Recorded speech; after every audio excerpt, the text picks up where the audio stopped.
So apparently it just throws you live before it gave you the option to like hold up on going live. So today I want to talk about substance abuse and the trucking industry. Okay. So in my comment section of my YouTube channel, on my YouTube videos, I get a lot of people that are asking about the drug testing in in trucking jobs and getting their CDL. A lot of people, they think that it's just a urine analysis, a piss test. So the way it works is this, all right? And I'm going to get into substance abuse because this is a part of a bigger problem, okay? The way it works is this: when you go and get your medical card to get your CDL, you need to get your permit, which means you need to pass your written tests. It's just three: it's air brakes, combination vehicles, and general knowledge. General knowledge is the one where you got to study a lot of shit in the DMV, in the DMV handbook or whatever. Air brakes, combination vehicles, you know, you study up and you pass those written tests. Then you get your CDL permit. Now you could keep going and get hazmat, tankers, doubles, triples. You might as well do it. But then after that, you need to go and get drug tested for the Department of Transportation. It's a medical card. They check, obviously, to make sure that you can piss test clean. You cannot be a stoner and be a truck driver. You know, back in the day, truck drivers had this reputation of being like cranksters, right? Of being up all night right there in the driver's seat. They had a reputation of doing that. That's the of being up all day in that driver's seat, up all night and day, right there on crank, right? And at one time, that probably was a thing.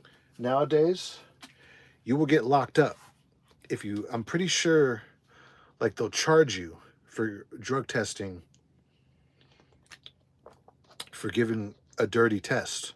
Okay, I'm gonna answer the comments in the section because when I do these live streams, I'm shooting them like I'm shooting a video for the replay. So if you guys want to ask questions, try to make it about the topic right now. Other than that, I'll answer the questions, like random questions later in the live stream. So I get a lot of people that ask me, oh, well, do these trucking companies do hair tests? Yes, they do. Okay. And the hair test, they go back, I think it's 180 days. I think it goes back 6 months, something like that. 90 days, 3 months. I think it goes back 6 months for the hair follicle tests. Someone can correct me in the live chat right here.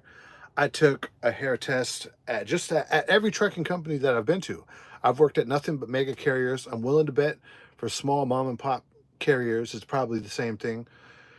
For like shady trucking companies, they might not even test you, but you don't want to work for them anyways because you can pretty much ruin your trucking career by working for shady companies that run bad equipment, that make you run illegally against your hours of service, which really just means that you're going to be driving fatigued, risking an accident. And if you get into an accident as a truck driver, okay, if you if you hit some shit and you injure people right there in that driver's seat, what's going to happen is they're going to test you, okay?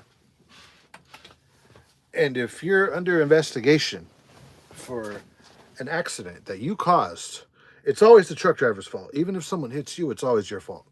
All right? It's you with your CDL, you're a target, okay? So if you piss test dirty, I'm pretty sure you'll go to jail, okay? So if you're looking to get your CDL, your commercial driver's license, and you cannot pass a drug test, don't even do it. Don't do it because here's the thing. When I was at CR England, the class, it was huge. It was probably like 50 or 60 people, okay? When we finally got out of the office and got into the yard and started practicing backing, alley docking, all this stuff, right? Like driving the truck, there was probably about 20 of us left, Seriously. Most people, they couldn't pass the drug test. And if you fail a drug test at a trucking company, that goes on your DAC report as a warning to other trucking companies not to hire you. And I think it lasts for a few years, maybe 3 years or whatever. I'm not sure, right? But it's pretty much like the insurance companies. They run everything, all right? And if they say, dude, if you're going to ruin it from the jump. If you can't, this is not a warehouse job. This is not Uber or Lyft. This isn't like some store job, some retail job. This is a job that is under a lot of scrutiny. We have ELDs, we have electronic monitoring devices. We have My company has inward facing cameras and outward facing cameras. We go into these scales on the highway with our semi trucks, with our trucks, and we can get pulled in for a Department of Transportation inspection on our vehicle, and we can get drug tested right there on the spot. Right there on the spot. You can get randomly drug tested right there at a scale, okay? During an inspection, all right? So for people that ask me about the drug testing, they ask me, "Oh, how far does it go back?" If you need to ask me that, you're not ready for it. What I did is I got clean for a year. I was such a hardcore stoner. I wasn't even like fucking with flour, with joints and blunts or none of like something you got to roll up.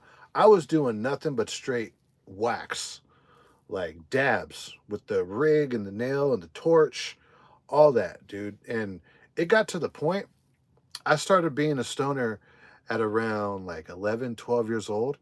It got to the point where my tolerance for MJ, Mary Jane, was so high, right? I got to use YouTube language, okay? My tolerance was so high for 420 that I pretty much felt nothing when I would smoke, okay? And I'm talking about wax, dabs, shards. Um, when when people fuck around with wax, with concentrate, okay, not flour but concentrate, it puts the average smoker on their ass. It does. All right, it puts them to sleep. It gets them so like lifted that it works. For me, it didn't work. I would have to sit there and smoke like probably 3 grams of wax for me to feel anything, and it was just for a little bit, right? So it was easy for me to quit because my tolerance was so high, and everyone has a choice to make.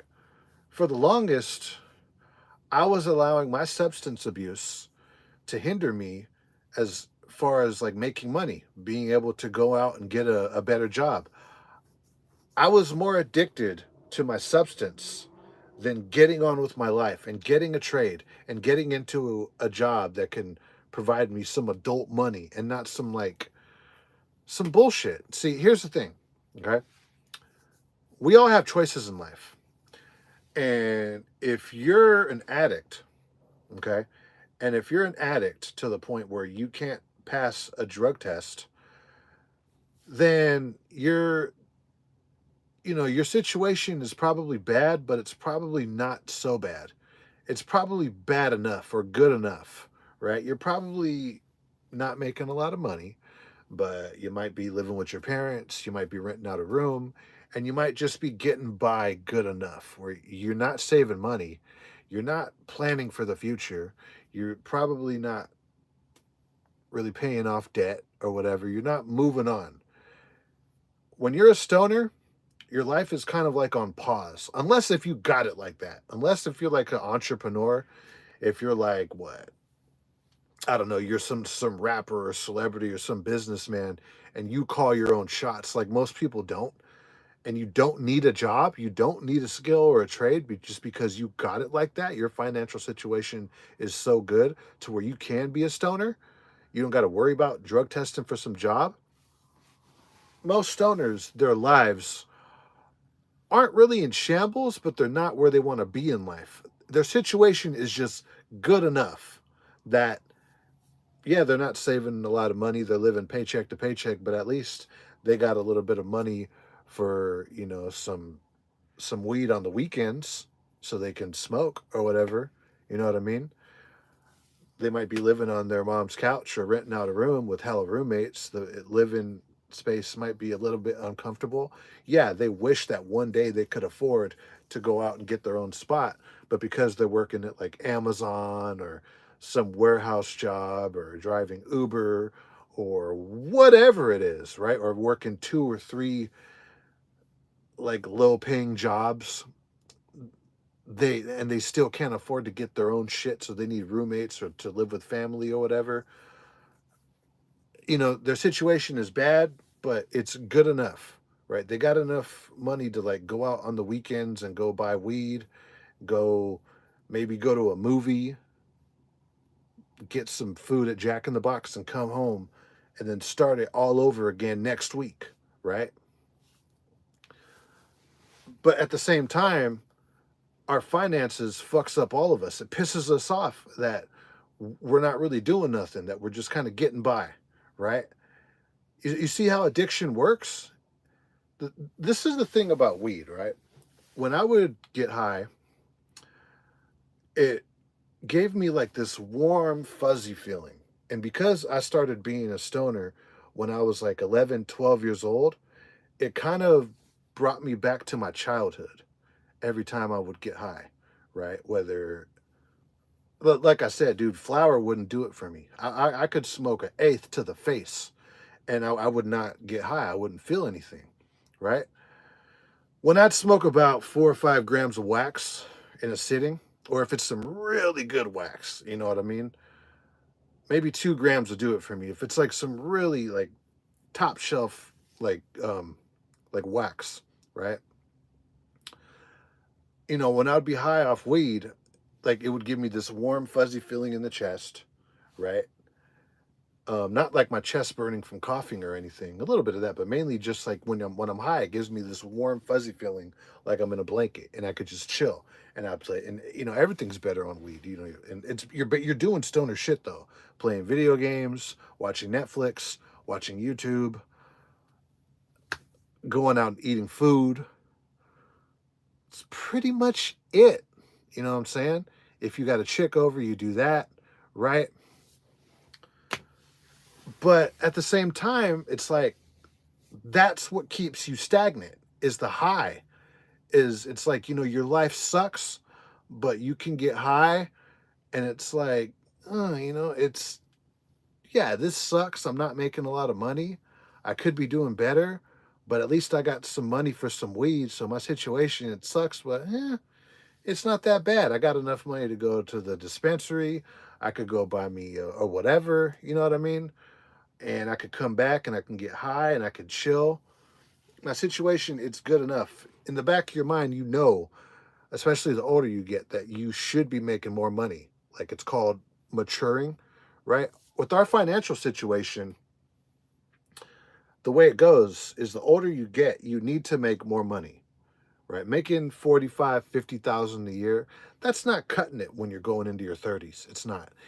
When you're going into your 30s, you should be making around at the bare minimum 70, 80, 90, 100,000. Now we're talking.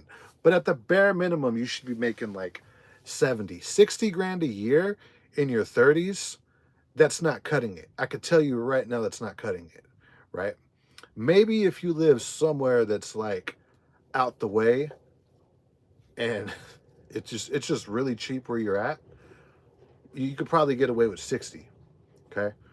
But the jobs that you can get when you're a stoner, right? When you could like go to the smoke shop and get one of those like you could buy some fake piss and you could heat it up, put it in the pouch, strap it to you, tape it to you, right? That kind of shit. Yeah, see 85K solo. You see what I'm saying? That's the kind of money you need to be making as an adult that us truck drivers can pull off, right? Not owner operators, us company drivers can pull that off, right? Fairly easy. Our job as truck drivers, if you're alone in California, yeah, our job as truck drivers, it's It's hard, but it's not physical. I make 90K at GP Transco. I want more. There you go. Yeah. You see what I'm saying? That's the kind of money that stoners wish they can make. These people that are stoners that you see at like events, family events, your friends that you know what I'm saying? What happens? They're right there, you're hanging out with them, they're rolling up a blunt, and they're talking about their financial situation, how they, they say that they want to do this, they want to do that, but their addiction is keeping them stagnant. If you think about it, fentanyl is bad, crystal meth is bad, alcohol is, I'd say, yeah, alcohol is worse than weed.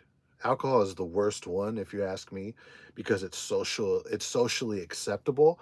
And you can be an alcoholic and be a truck driver. You most definitely can, right?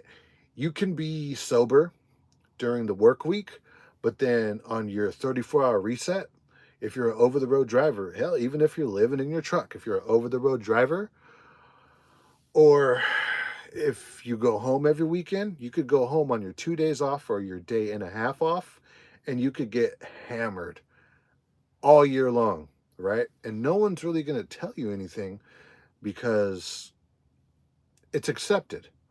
And it's not like weed where you're going to piss test and you're going to fail.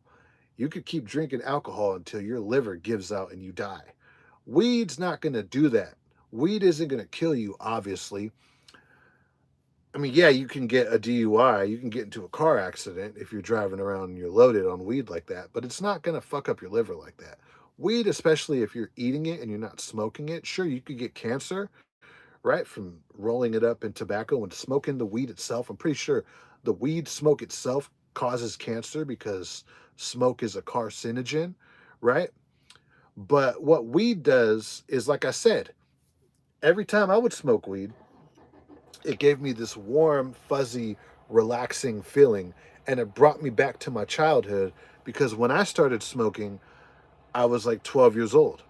And it kind of made me feel like a kid all over again. And it was kind of like weed was kind of like my second mom.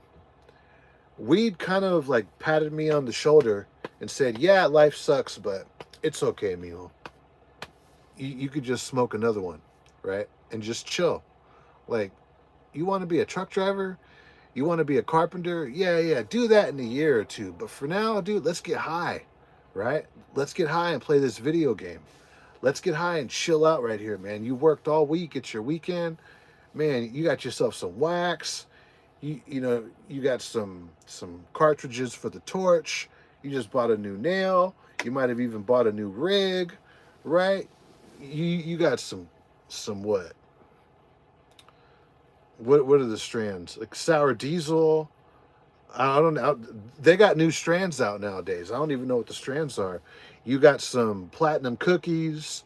You got some thin mint cookies. You got some headband. You got some Acapulco Gold. You got some whatever kind of kush. Not flour, concentrate, wax. Just chill out. Why you want to go and be a truck driver right now? Why do you want to get sober right now? Your situation ain't that bad. Yeah, it sucks. You should be growing up and maturing and getting a trade and making more money so you can live like an adult and not struggle, But for now, let's just get high. That's what weed does. It hinders you. It hinders you. And the worst part about it is the years go by. The years go by and you're still struggling and you know that you should be doing something different, but you don't. And the years go by and the years go by and you stay stuck. You stay stuck where you're at. You know what I mean? 300 subs, that's what's up. Yes, sir. Thank you. I'm going to go through the comments right now. I'm just trying to get through this topic real quick. The years go by and your financial situation hasn't changed. But you're getting older. You know what I'm saying? The money that you should be making that should be going towards a 401k, a Roth IRA, you're getting older, right? You got to plan for your retirement. Money that you could be saving to buy a home, but you only make 45,000 a year. Some guys are in their late 20s and 30s still making like 35, 40,000 a year. as crazy as that sounds. And they're getting by because, yeah, it's a shitty existence, but it's good enough. You know what I mean? Right? Most likely because they're a stoner. Okay? It makes you lazy, dude. It makes you stagnant. And the time goes by, and then by the time that you finally get your act together and you get sick of it, and then you finally get sober and you get on with your life and you become a truck driver, you become a carpenter in the union, you become a plumber or whatever, you finally get your shit together and you look back at all the time that you fucked off and you kick yourself in the ass so bad, dude. It's nothing but regret. You look back at all the time you spent as a stoner and you're like, fuck, dude, I'm 30 something years old, or even like I'm 28 years old. People are getting their CDLs at the age of 21. If I would have done what I'm doing right now at the age of 21, I would be fucking set, dude. I would be set. That's the kind of shit that goes through your head when you finally do get sober. Okay? So, for those of you that are asking me about hair follicle tests and how far back does the drug testing go for trucking, because you guys want to become truckers or whatever, because truckers are known to make money. I mean, look at my chat. I got someone who said,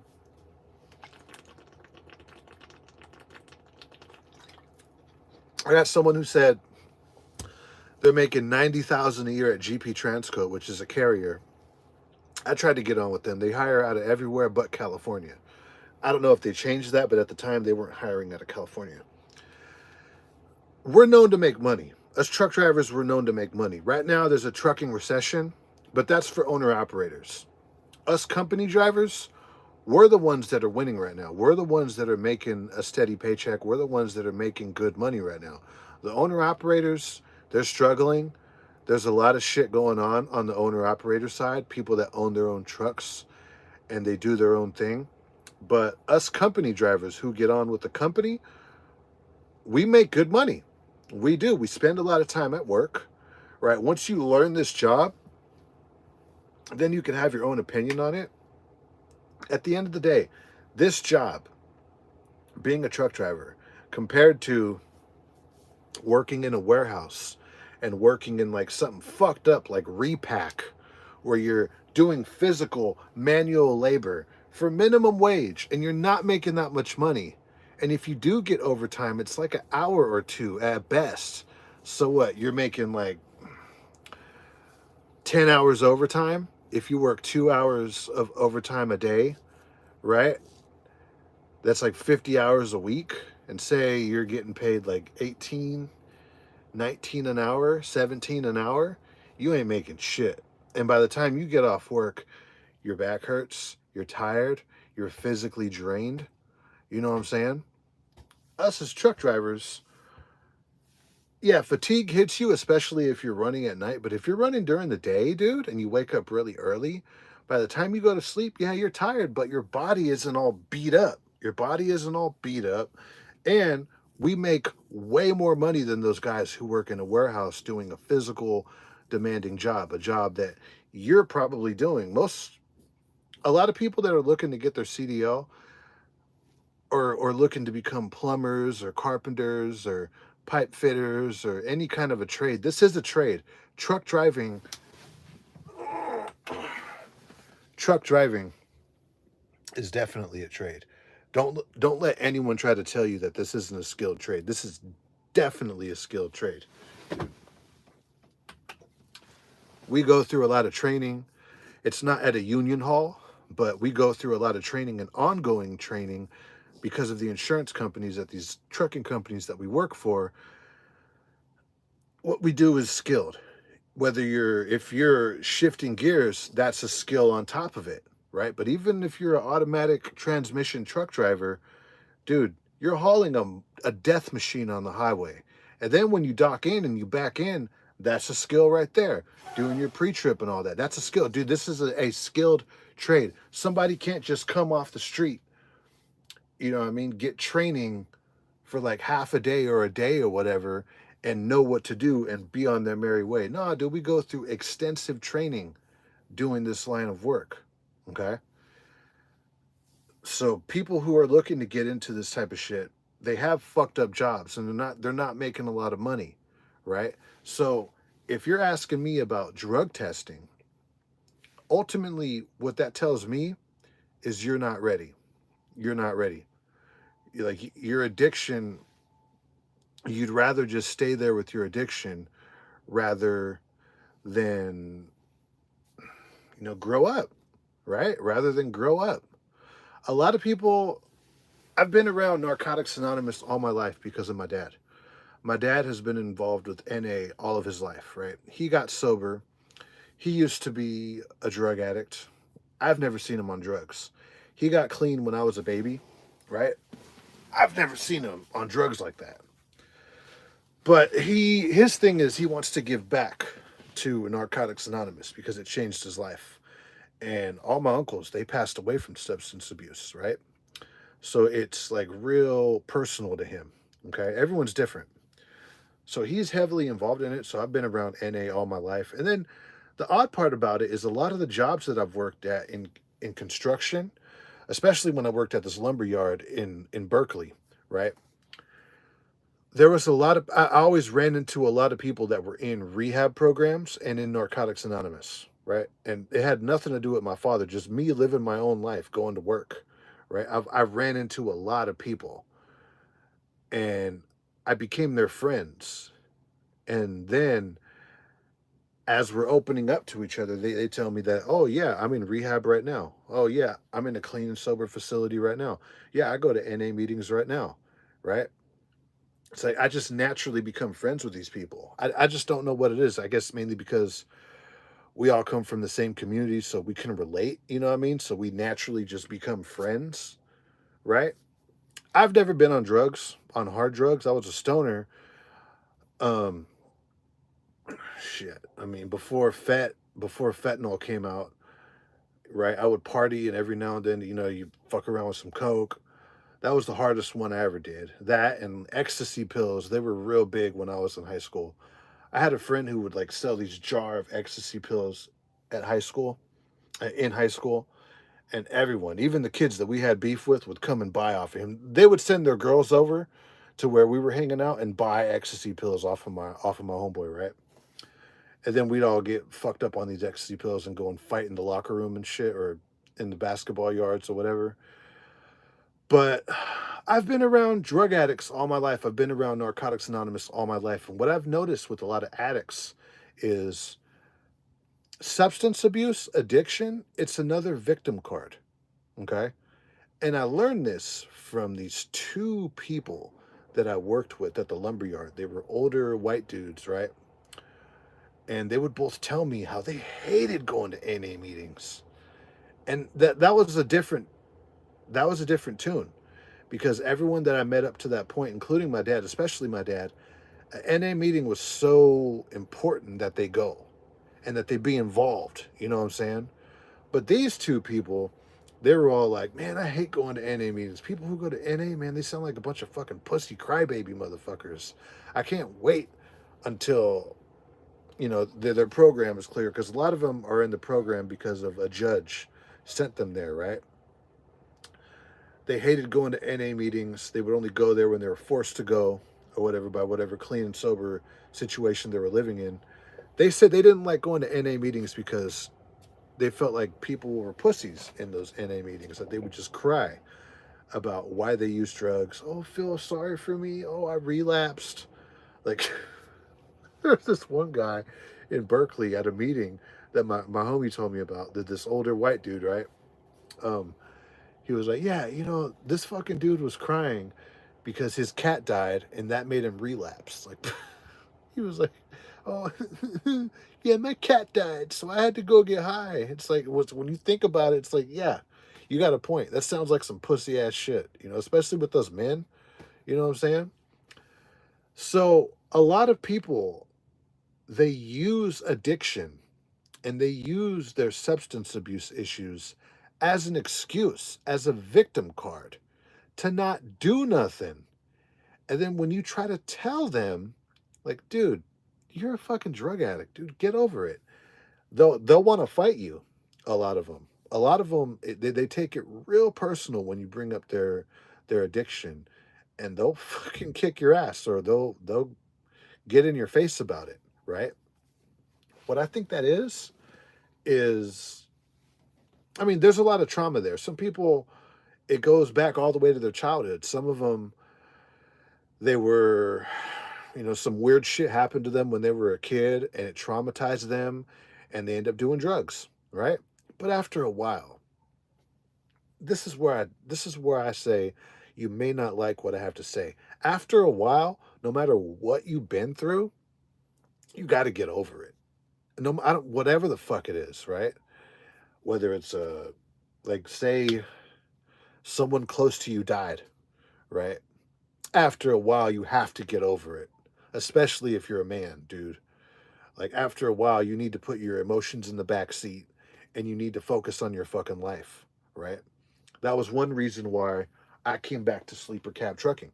I said I would never come back to this shit, but my situation was such that I had to do what I had to do. Sometimes in life, we have to do what we have to do, and we can't sit there and ponder on things that we want to do if what we want to do is not working. If I wanted to get a local truck driving job, I took a swing at it. It didn't work. There was way too much competition in my market. I got like these two shitty temp jobs, and I was thankful for them. But I was in a situation looking for local work where I was no longer the one in power. The people that were interviewing me for these jobs, they were the ones that were in power. All right, that CDL, it's not really that in demand on the local side. In sleeper cab trucking, OTR, dedicated, regional, we have the power because most people don't want to do this shit. So these jobs are always available. When you're down to crash in the truck, you know what I mean? When you're down to sleep in the truck, um, that's when you're the one who's in power. And I like it that way. Now that I've been through the other side of trucking, as far as like trying to find local work, I think I prefer the sleeper cab shit, right? It would be cool to get a local job like at Cisco or Coca-Cola and get off work and be able to have like some chick come over and go to the gym and do shit that people do after work. It would be cool to do that, but dude, I tried for fucking months, dude. I tried for months and I couldn't get any work because the competition, dude, this is the story of most people who go and get their CDL. Most people who go and get their CDL, I hear it all the time. Pretty much 90% of the time when someone talks about getting their CDL who's not a trucker but they're looking to get into it, this is what they say. I'm sure you've heard this too. Oh yeah, I want to get my CDL, and yeah, I'll go OTR, I'll run cross country, but then eventually I want to get a local job. They all say that. Everyone says that. Eventually I want to get into 7 Up, Pepsi, Cisco. I heard they make a lot of money. Everyone says that, dude. I was going on these interviews, and at the Cisco interview in Modesto, there was me and like 16 other candidates, dude. Fuck that for one job. Of course I didn't get that job, dude. And I went on like 2 interviews for that job in Cisco, right? On 2 different occasions, I did interviews at Cisco, right? Didn't happen. Did not happen, bro. I was applying at US Foods, wasn't getting it. Dude, you name it, I applied for it on the local side. It just was not happening. It was to the point where it was affecting me financially. I was living in the Bay and I was working this temp job, so it was cool when I was living in the Bay Area, right? I was living one exit away from my job. Then some shit went down, and right when I was about to move out, and I was going to move like literally around the corner from my job, I had to move out at the drop of a hat. Right, some shit went down, some family drama went down. I had to move out. I had to move out to Modesto. That was the only place I had to go to at the time. Right. Now I'm commuting an hour and a half to work every day, dude. An hour to get back, an hour and a half to go in during the commute, dude. Horrible, expensive, wear and tear on my car. It was taking a big bite out of my paycheck, dude. It wasn't working. I said, you know what? Let's go back to OTR, right? I hit up JB Hunt. They didn't have where I was at. I asked for OTR. They didn't have it available. They had this dedicated route available, right? Where I could be in a sleeper. And I was like, you know what? I'll go crash over there. I'll save money. I won't even commute all the time from Tracy to Modesto. I'll make more money and I'll keep more of that money because I'm not going to be commuting all the way to the Bay. That's not what I wanted to do. I wanted to get a local truck driving job. All right. A lot of them pay a lot of money, dude. Right. But I had to do what I had to do. If you're a stoner, if you're struggling with substance abuse, if you're a man, what it really comes down to is you have to man up. All that, like, oh, I'm addicted, I have a substance abuse problem, it's just a fucking excuse at the end of the day, dude. No matter what kind of trauma you went through that led you to your substance abuse problem, it's just a fucking excuse, bro.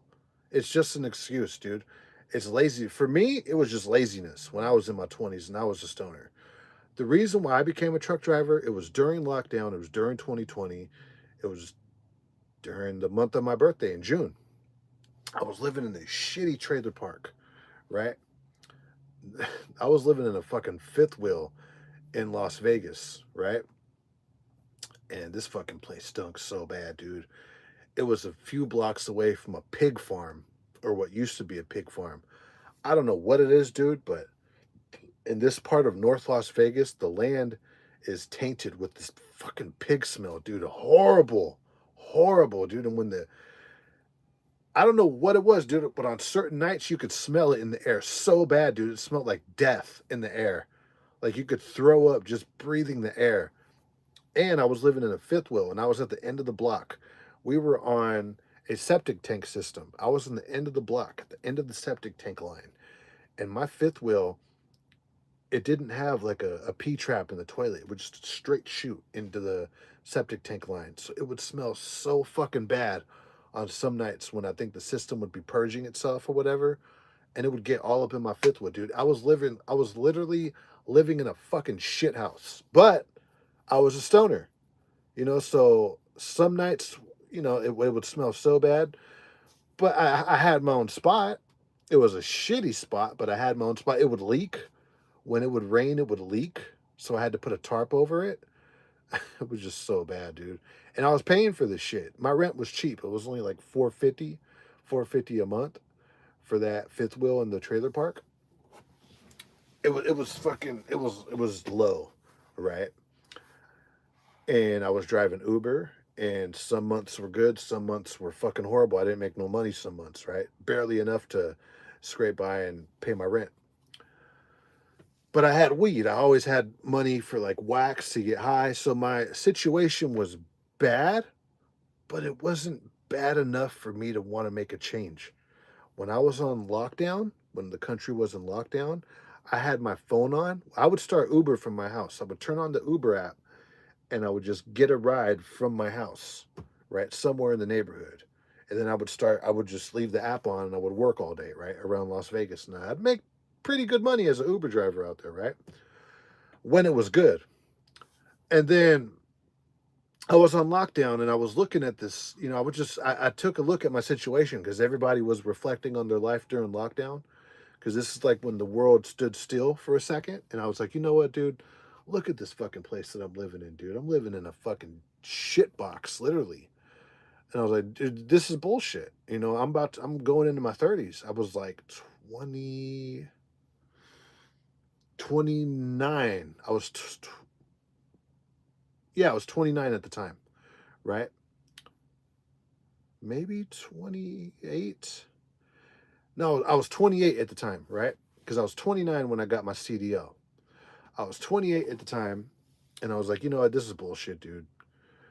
My plan when I moved out to Las Vegas was to get my CDL, was to go out there and somehow become a truck driver and live in Nevada where it was cheaper than California and I could live a good life, right? I didn't end up doing that. When I went to Las Vegas, I was an Uber driver. I had a job right away. I just had to wait for my shit, like my driver's license and background check to go through and all that. I lost my social security card, so I had to wait a month until I was clear to do Uber, and I had to get the business license for Nevada to become an Uber driver. But I had a job right away, right? I had my car. I was an Uber driver in the Bay Area. I started driving Uber in Las Vegas. Um, my roommate and I became really good friends. So I had a place.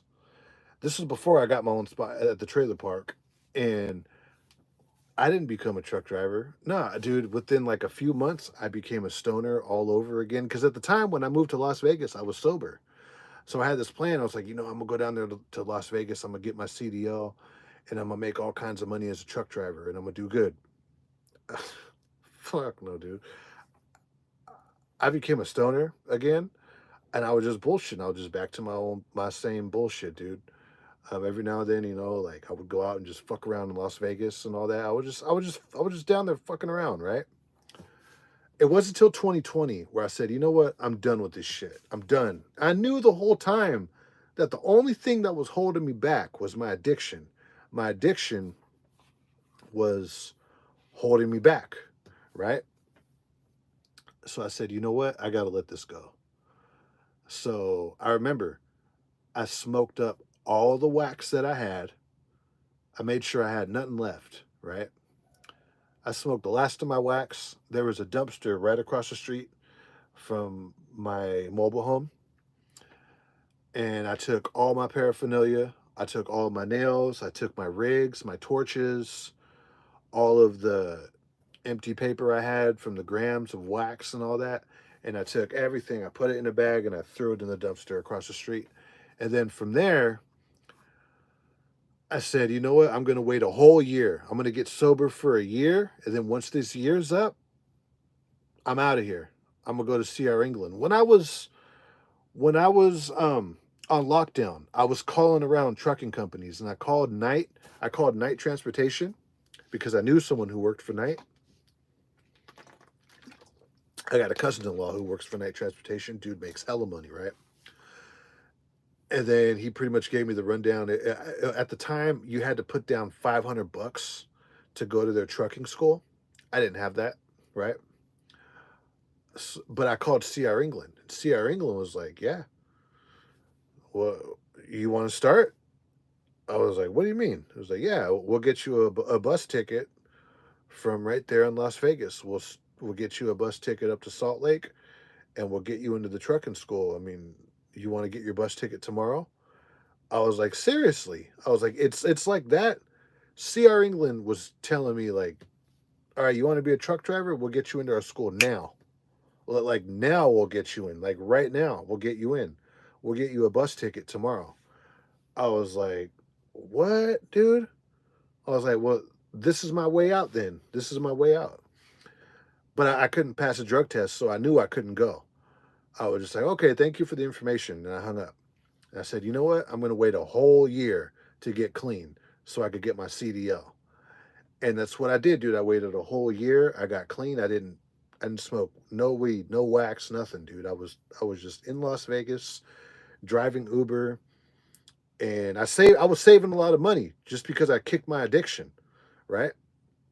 For about a week it was annoying, dealing with mood swings of kind of being cranky because I'm not getting high anymore. But eventually it was like, it was all good. I started working out. I replaced my addiction with working out and like dieting and all that. And then my car broke down. My car broke down. My transmission gave out when I was on an Uber ride. And I called my mom. I was like, dude, like, I think I'm going to have to go back home. And I was like, you know what? Let's give it a week because I was going to possibly get a rental car. Uber has this program and Lyft. And it was Lyft. They had this, both of them, but it was Lyft, right? Pet Boys. I think it was Uber. One of them, they had this rental car program at Pet Boys where you could go to Pet Boys and you put down like $500 or 250 or something for the week, and you can get a car for the week and you can drive Uber, right? I could make that in Las Vegas. I could make like 3 4 close to $500. I would make some nights I'll make like $600 or $700 a night driving Uber in Las Vegas, putting in some hours, right? They too have hours of service. They can drive up to 16 hours until they got to get off the clock, right? And their clock is crooked, right? You can pretty much drive all day as an Uber driver. So I was like, you know what, Mom, check it out. Because I went to Pep Boys and they didn't have any cars available. So I told my mom, I was like, look, Mom, if they don't got a car available by Friday, I'm gonna get on Amtrak and I'm gonna come home. And I'm gonna come home and I'm gonna get my CDL permit and then I'm gonna go down to LA to San Bernardino and I'm gonna go to CR England's trucking school, right? Because they said that they can get me in like now, but I want to get the permit before I go down there. That way I'm not fucking around in their classroom. She was like, cool, whatever. All right, just let me know. Friday comes around, I didn't hear nothing. I bought my bus ticket. And then when I was waiting at the train station, Pep Boys calls me saying, hey, we got a car available for you if you want to drive Uber. I was like, you motherfucker, dude. My bags were already packed. I was at the station. I was like, I'm out. Best decision I ever made. Best decision. When I wanted to become a truck driver, I became a truck driver when I stopped my addiction, when I stopped smoking weed. That day on 2020, and I forget what day it was, but it was in June. Or was it July? Whenever the lockdown like first kicked off, right?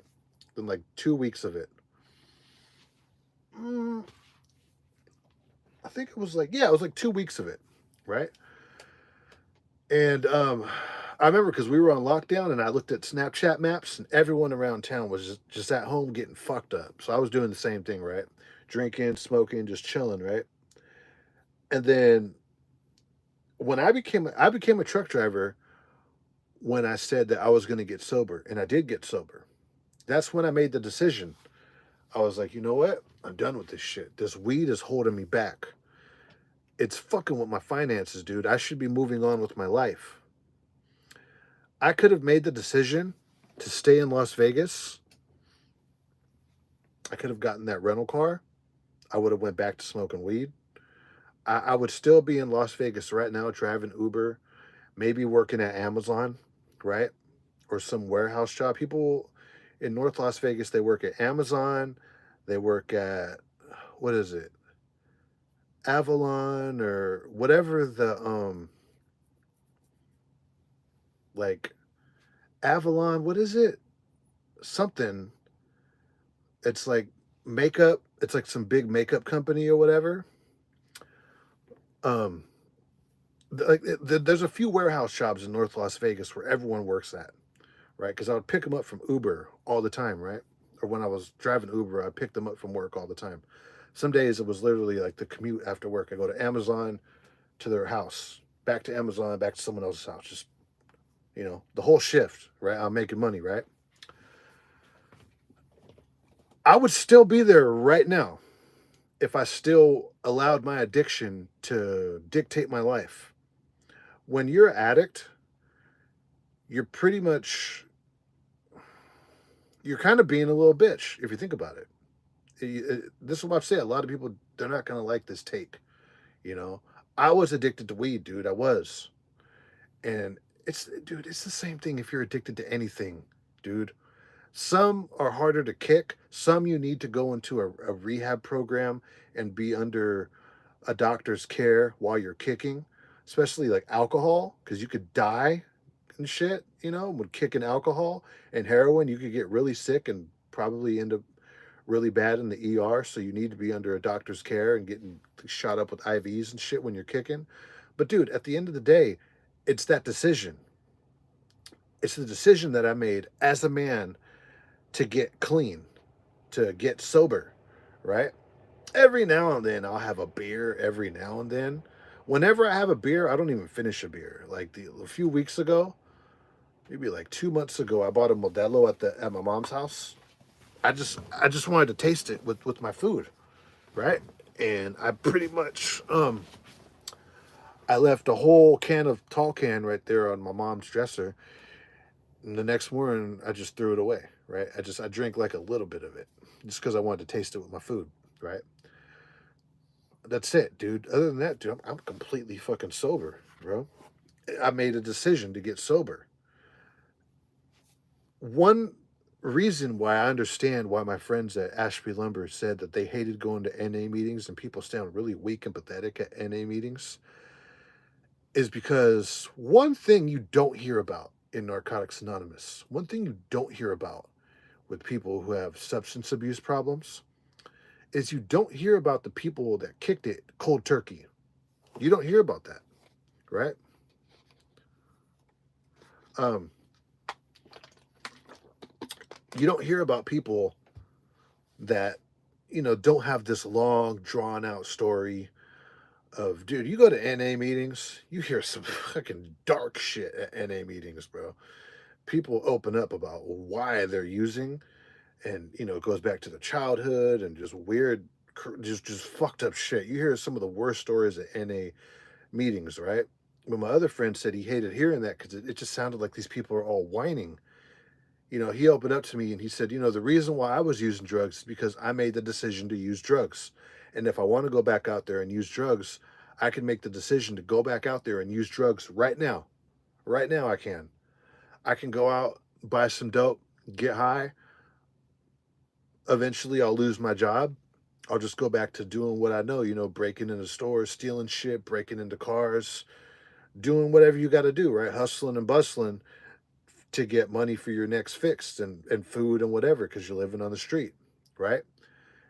That's what my friend said. He says at the end of the day, it's all about choices. It doesn't matter what happened to you. It doesn't matter, your childhood trauma. None of that shit matters, dude. That's all just a fucking excuse, right? And it's the truth.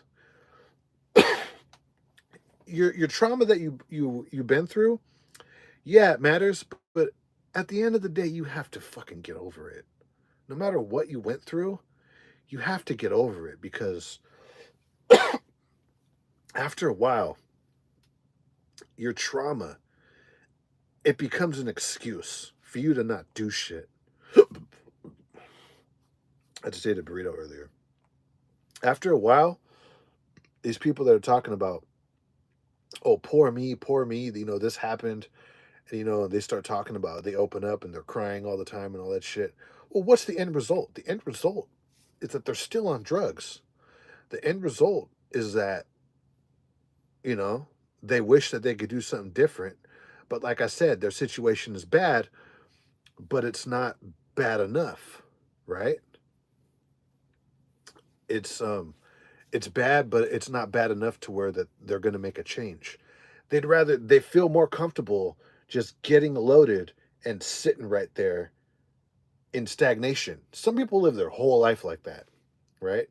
And they become old and they ask for other people to help them out. And they try to go live with family and all that. And dude, no, dude, I say that to say this. If you can't pass a drug test, if you can't stop smoking weed, if you can't get sober to make a change in your life, about to make a change in your financial life, which is going to change your life, right? For the better. Ultimately, you just have to man up.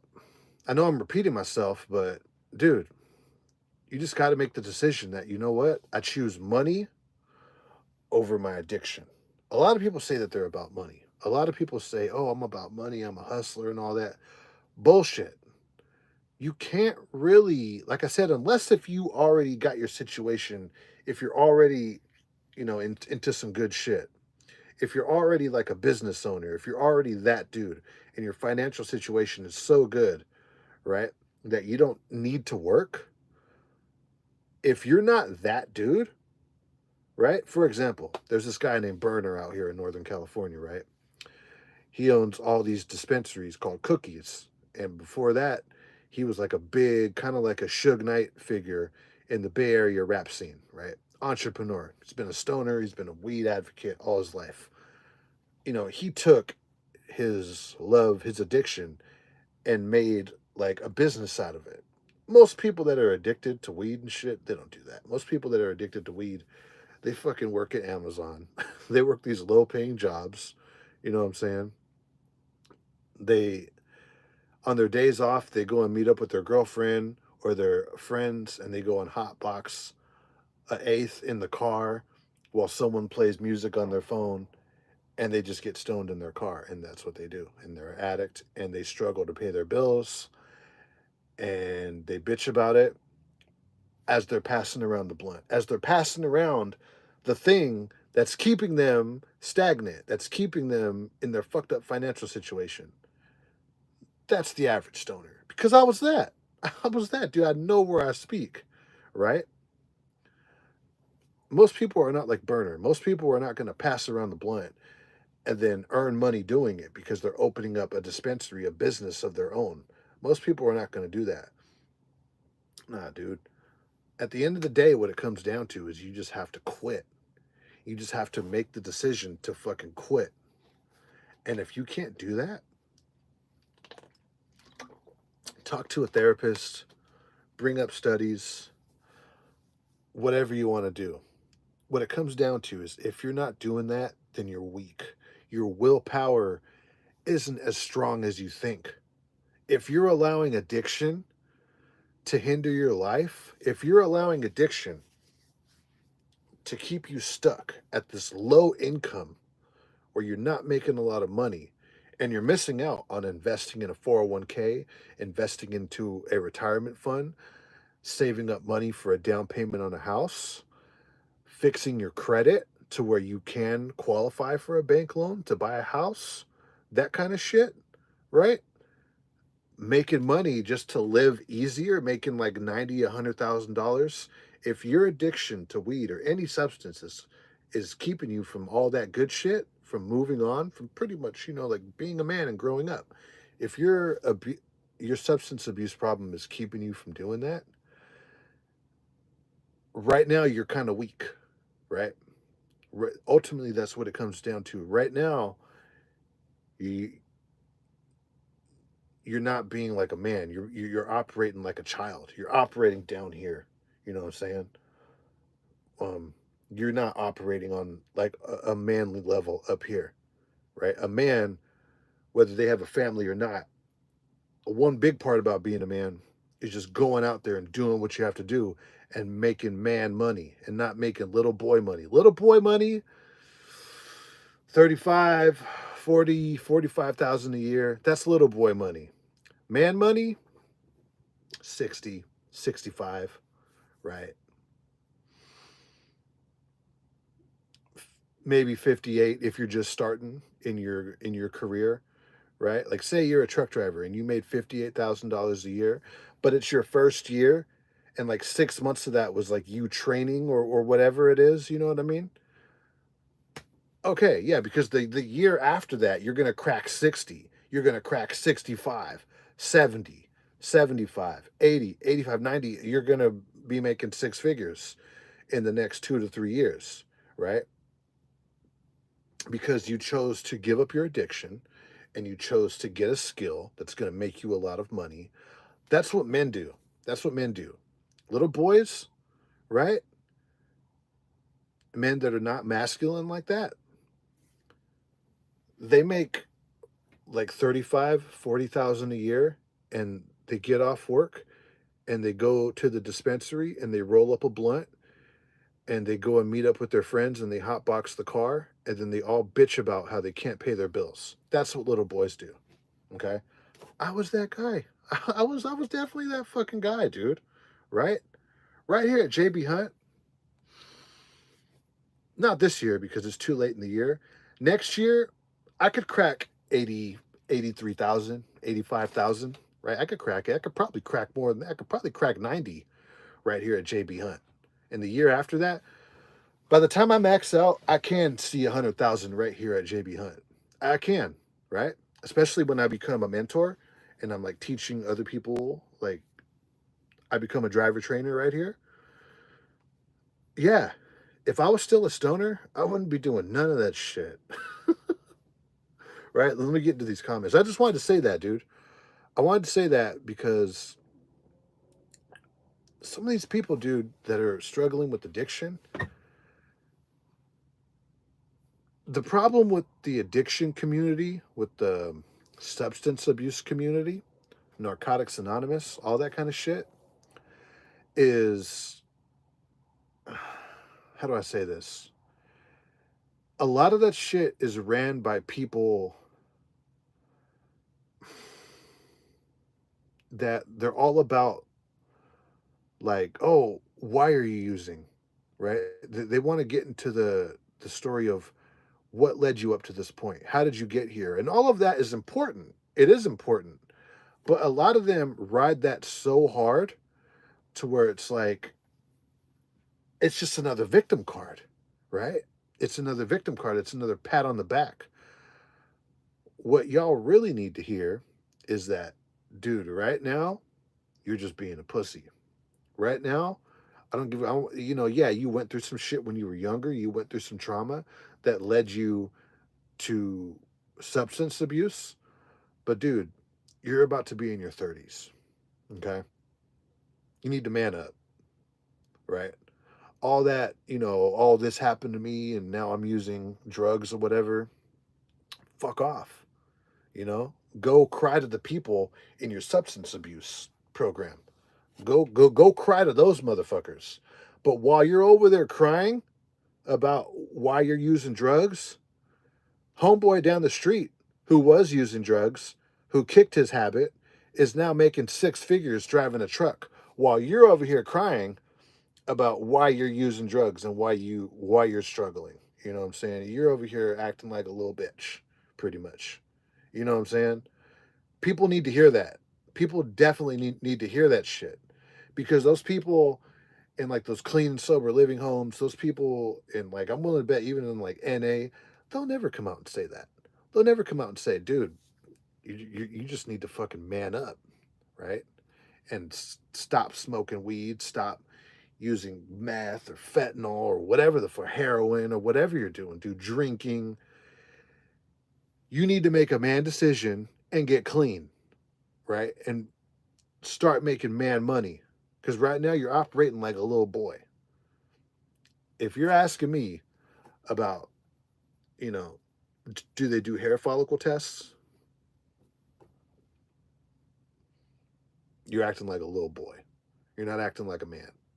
Okay? Get sober, man up. Then you'll become a truck driver, right? This is a man's job. This is not a little boy's job, dude. This is a serious, dangerous fucking job, dude. It is. You need grown adults, men and women, grown adults to do this fucking job, dude. You guys that are like smoking weed, passing around the blunt, you're not ready for this shit. You're definitely fucking not. You know what I mean? Let me see. That is underrated, and including OTR wasn't worth me seeing my daughter once per month for like 3 to 4 days and not seeing my fam for another three weeks. To me personally, the equation didn't add up. Big companies do that BS hair test. I hated CR England that they didn't let me join because I didn't have my contacts with me. Well, yeah, again, dude, it is what it is, man. You know what I'm saying? You got to go with the flow. Look, you know, it is what it is with trucking, right? But if you're, are you saying food service is underrated? Nah, dude, food service is a great thing to get into if you can get into it. I was trying to get into food service for quite a while, dude. I had a little food service gig, but it was only for about a month. I had another gig where I thought I was going to go to UPS. Once I got there, it wasn't UPS. It was a third party contractor to UPS. I was like, oh, fuck. And I had already left the food service job. So I was like, oh, fuck. And the other food service job, it was through a temp agency. It wasn't through the actual company, right? Um, but nah, food service is good if you can get into it. Definitely get into it, dude. It's just in my market in the Bay Area, the local work is so competitive to get into. I just said, you know what? I don't like being in the situation where I'm the one who's like begging for a job. I like to be in the position of power. So I came back to sleeper cab work. I came back to living in the truck, you know? And I'm just in Tracy, dude. I live in Modesto. I'm only 30 minutes from the house. I can go home whenever I want. What do you think about the schedule? My schedule's cool. Reset back at home. My new job, 75 miles per hour governed reefer, 1099, 67 p.m. I'll drive 800 miles a day, Midwest to California, back and forth. That's good. That's good money. Now we're in a freight recession right now. It's a terrible time to become an owner operator, independent contractor, bro, company driver. I wouldn't be an independent contractor. Me, I need my health care, right? Um, I wouldn't even want to deal with that stress of like getting all your write-offs together and all that. Fuck that. Just get a job, dude. You can make a lot of money just being a straight up company driver. Yeah, 1099, bro. That's you get some more write-offs, but at the end of the day, us truck drivers, we pretty much make the same, right? The harder you work, the more money you make, right? But dude, I just wouldn't want to deal with that. I like having um, vision, dental. I need to go to the dentist, and healthcare, right? You don't get none of that when you're 1099, right? You can write off hella shit. Yeah, but it ends up being about the same, dude. Can you make 4,000 a week at a company in trucking? Um,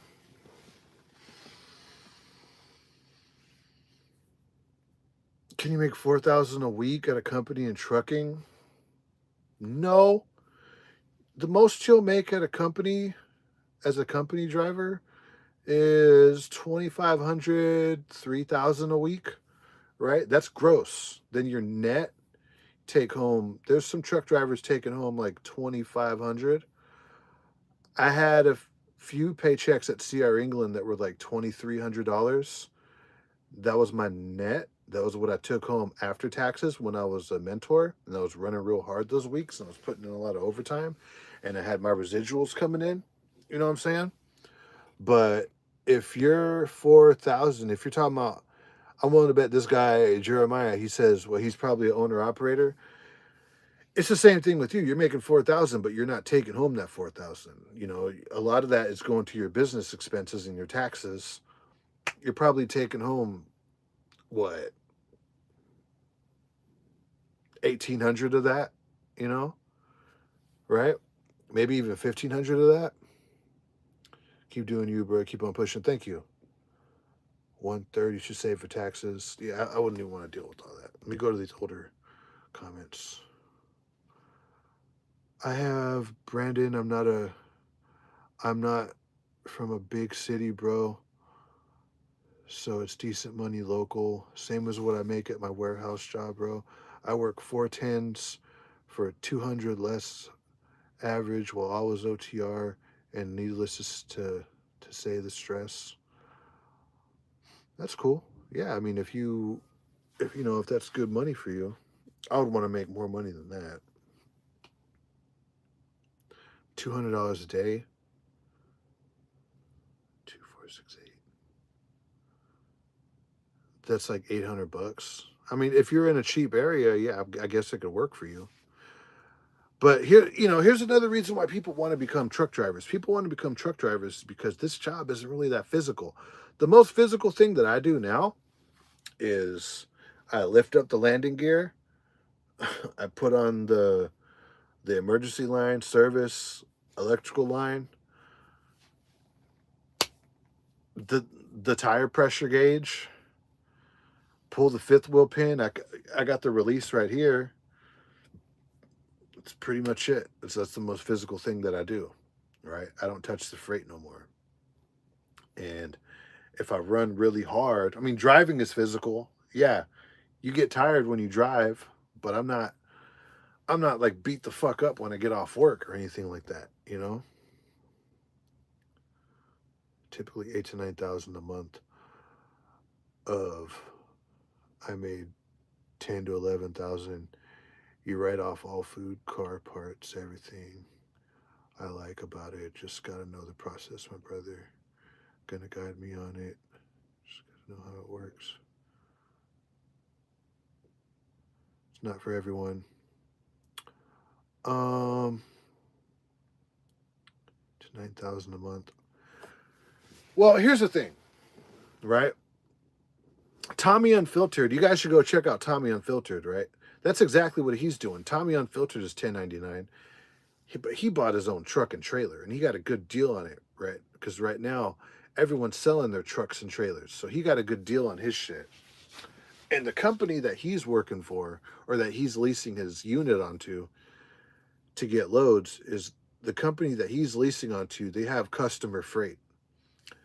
It depends, dude. If the carrier that you're leasing onto as an owner operator or independent contractor, if they're working with load brokers, you're not going to make $10,000 to $11,000 a month consistently.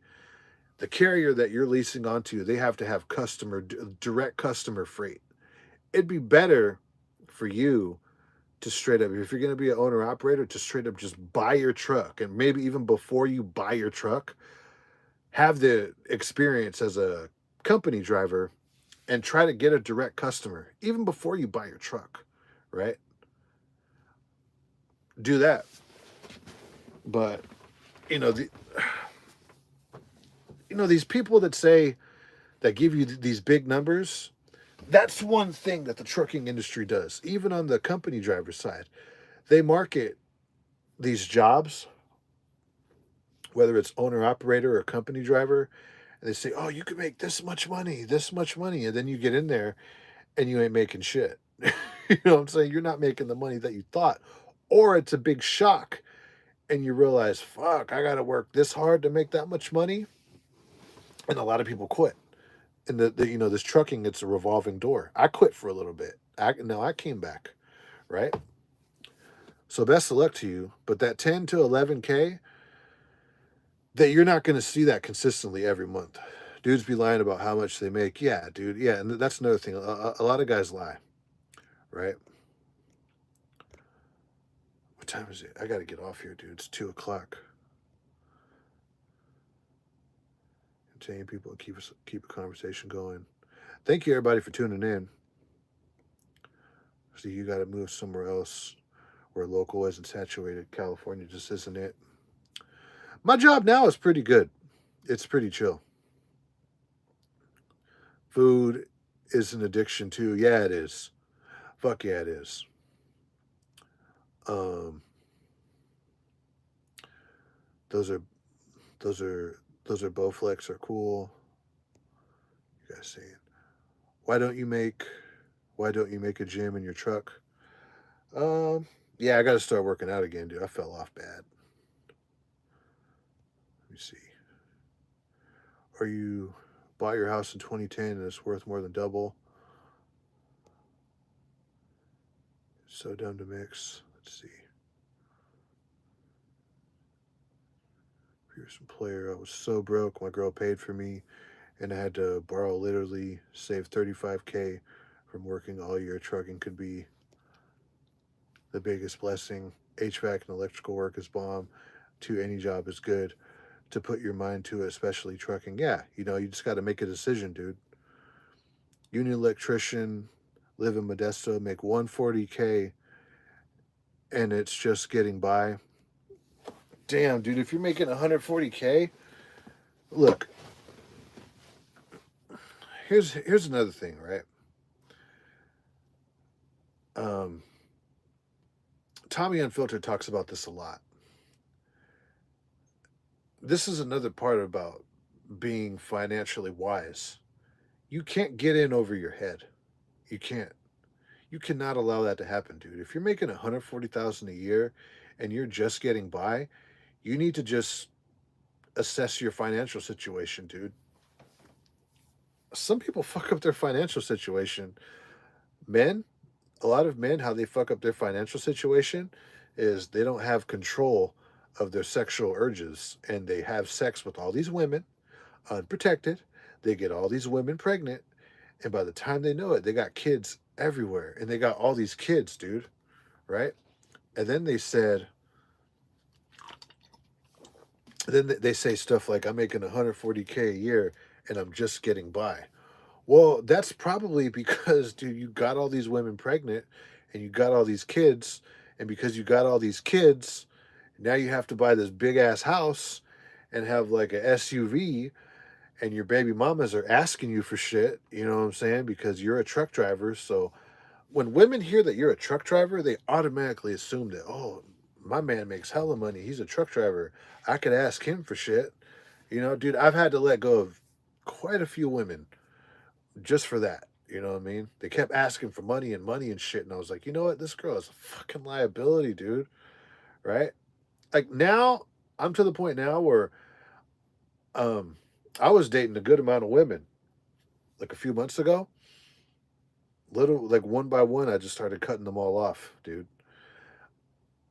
The only type of woman I would really want to date now is a woman who's about her money like me, who works a lot like me, and who makes a lot of money like me, dude. That guy who said he's making 140K a year living in Modesto as a union electrician and he's just getting by. I'm willing to bet, dude, if you got with a chick who was making 140,000 a year, that'd be what? 280. You guys would be making 280,000 combined. Your life wouldn't be so bad right here in California. You'd be doing pretty good, right? Smash and dip, don't keep those ladies, only good working ones. Yeah, bro, you know? Like but you said smash and dip, right? You got to be careful because you could knock them up. That's probably what this guy did, dude. Us guys, we want to we want to, you know, sleep with every woman that we see. And the older I get, I'm starting to realize that that's not a smart idea, dude. Sometimes I think that I might have like some kids out there that I don't know about, right? That are out wandering the world right now. Sometimes I really think that because when I was in my 20s, dude, I never used protection. Never, dude. And that was really dumb of me to do that, right? I would never do no shit like that in my 30s now. Fuck no, dude. Especially since I got a good trade, right? So everyone's situation is different, dude. If you're making $140,000 a year and you're just getting by, you have to reassess some shit. You might have to sell some cars. You might have to move. You might have to sell your house if you can't afford it. You know what I mean? There's no reason that you should that there's no reason for you to be struggling if you're making $140,000 a year. That's a lot of money, dude. That is, right? Why I stopped and got a good girl and stayed stable. Team driver, owner up with the girl. I would never do no shit like that, dude. Fuck no, dude. I got to make all this content about dating, team driving, all this shit, dude. Team driving sucks. When you team drive, this is what it is. When you team drive, this is what happens when you team drive. When you try to go to sleep, you're team driving, right? And you lay down, and it's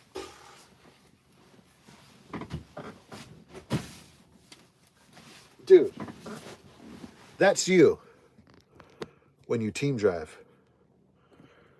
When you team drive, you don't get sleep, dude, when you team drive, right? When you team drive like that, you're driving fatigued, right? She's driving, or whoever your co-driver is driving, and you're trying to get sleep, right? And then they're trying to get sleep while you're driving. None of you guys are getting sleep. It's literally impossible to get some sleep in the back of a truck when the truck is moving on these fucked up American roads with potholes and road work and all that kind of shit, dude. Dude. I team drove. I team drove right here at JB Hunt with my trainer. I did that shit for a week. It fucking sucked, dude. I just wanted it to get over with. I just wanted to get it over with. Yeah, you're sleep deprived like a motherfucker, dude. Hell no, bro. Yeah, never team drive. Another thing, once you have your own truck, it's so much better than sharing it with another motherfucker, dude. I would never team drive, right? Especially with a girl, dude. Fuck that. I don't care how much you love your girl. I get sick of anyone when I'm team driving with them. I get sick of all of you motherfuckers if I'm team driving with you guys and we're in this small ass space of a truck all week. By the end of it, dude, I'm just gonna be keeping it short and simple with you. Like, yeah, what up? Yeah, yeah. You know what I'm saying? This is a small space, dude. I would get so fucking sick of whoever I'm team driving with after a while. I would just get sick of looking at them, especially when I'm not getting no sleep. Like I would probably sit in shotgun because I'm not getting no sleep, and then they would probably want to like talk and shit, and I would just look at them and be like, that that kind of shit, dude. Don't team drive, guys. Don't team drive, guys. Never do that shit. That shit fucking sucks, dude. And if you get into an accident because you're fatigued, that's pretty much the same thing as getting a DUI because you want to team drive. Fuck that, dude. Hell, especially with some chick. I'm good. With them great Louisiana roads, if you know, you know. Yeah, fuck that. I won't trust my girl to drive. Yeah, dude. No, no, no, no, no, no, no. Short term is different than long term. I haven't tried it long term. That's why I'm pointing it out. Nah, bro. I'm telling you, dude, don't team drive with anyone because you're not going to get any sleep. The only way you get good sleep anywhere is when it's dark, you're in a cool temperature. If your truck doesn't idle, get one of these, a fan. Right? I bought this at Flying J. I slept like a baby because I'm in the international, and I got to get a blow dryer to heat up the outside driver window because that's where the ambient air temperature sensor is on the international, just like the Freightliner. And I got to heat it up. The hand warmers don't work because the sensor's on the inside behind the mirror. So I got to heat up the outside. I just haven't bought one yet. But in the meantime, dude, this fan, I mount it right here. I mount the fan right there, and I point it towards my bed, and I put it on. Another thing, get one of these eye covers, right? I bought this on Amazon, dude, just when I was crashing at my mom's house. You get one of these, it makes it all dark. I sleep like a baby, dude, with this and something to cool down my room or wherever I'm sleeping at. I sleep like a child, bro. I sleep like a baby, right? You need to get sleep as a truck driver, which is why I'm gonna get off this pretty soon, dude. This truck's out of service because I got a bald tire and I got one with a nail in it. Tomorrow they're gonna put me in a different sleeper or whatever. Hopefully they can fix this. But my load tomorrow ain't gonna be till the nighttime. So I could fuck around for a little bit, but I gotta go to bed pretty soon. Bro, use the hand warmers taped to the sensor, bro. They'll work for a night. Yeah, but that's on the Freightliner. The ambient air temperature sensor over here on the International, it's like this wiring harness behind the driver's side mirror. Like here's a driver like behind it. You know what I'm saying? It doesn't have that little nipple thing on the bottom right here, you know, like it does on the Freightliner. Let me get some of these older comments. Did you think about going back tonight again before? I tried to. I'm not eligible to go back tonight. I tried to get in there. Never heard of DOT doing drug tests at the scale house. They do. Oh yeah, they do. They drug test you, especially if they're suspicious of something, they'll drug test you, right? They could drug test you and breathalyze you at the scale houses, right? I think I'm gonna get off here. I think I'm caught up in a lot of these old comments. Since I got my license, I've been working 1099 owner operators. I'm just waiting to turn 21 to try to get into fuel hauling. I stay in LA. Got you. I see it. Yeah. Yeah, you're probably in an international too. Yeah, it's like a yellow, or I think it's like a yellow wiring harness or white or orange wiring harness. It has like a black and a green wire. That's the ambient air temperature sensor. If you just hit it, the way these internationals work is if you hit that shit with the air dryer and you heat it up, it'll idle all night. Even if it cools down, it'll just idle all night, dude. The good thing about the internationals is the ambient air temperature sensor on the internationals, it's more sensitive than the Freightliners. I noticed that. On the Freightliners, it'll really shut off when it's like 70 outside. This, when it's like 62 outside, as long as the sun's hitting it real good, it heats up that ambient air temperature sensor really good, and I can idle this shit when it's like 62 outside, as long as the sun is like hitting the driver's side mirror, right? I like these little internationals, dude. They're good. I'm not the one that's fixing it. This is the company truck, so I don't care if it breaks down. But dude, the internationals that I've been in, they seem to ride a little smoother than the Freightliners. The Freightliners, they're a little bit more clunky. These internationals, especially if you get one with low miles, it's smooth, bro. The suspension on here is pretty smooth. All right. I'm at about 10 months experience. Right now I'm 20 years old. That's great. That's great, dude. Since yeah.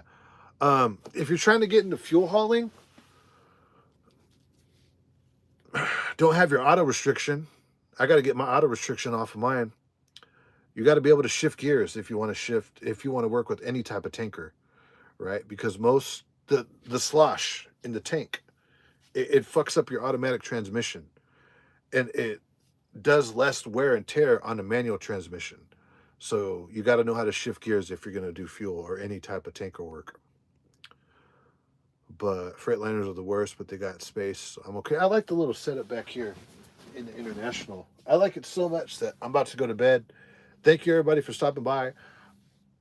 I'll be doing more live streams like this. I'm going to be doing some reactions to Alex the Trucking Guy, Alex Nino, Just Trucking, Tommy Unfiltered. He's doing a lot of content on Just Trucking. Right? I can't really get road footage at my job. So what I'm going to do is I'm going to turn my sleeper. I'm going to turn my sleeper. This, look. Come here, you fucker. Hold up.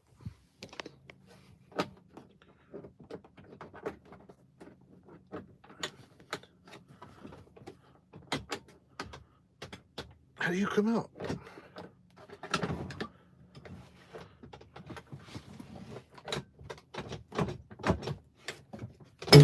Oh, bitch.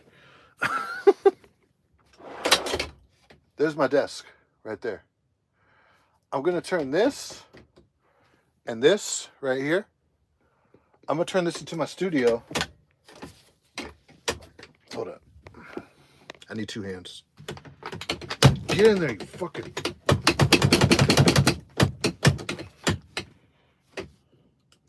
Oh, there it is. Oh, you fucker.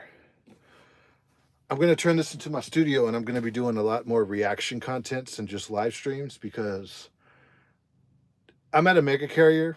They got a safety department. They don't want to see you getting road footage when you're driving. If I'm in the passenger seat, I can get road footage because they can see that I'm in the passenger seat.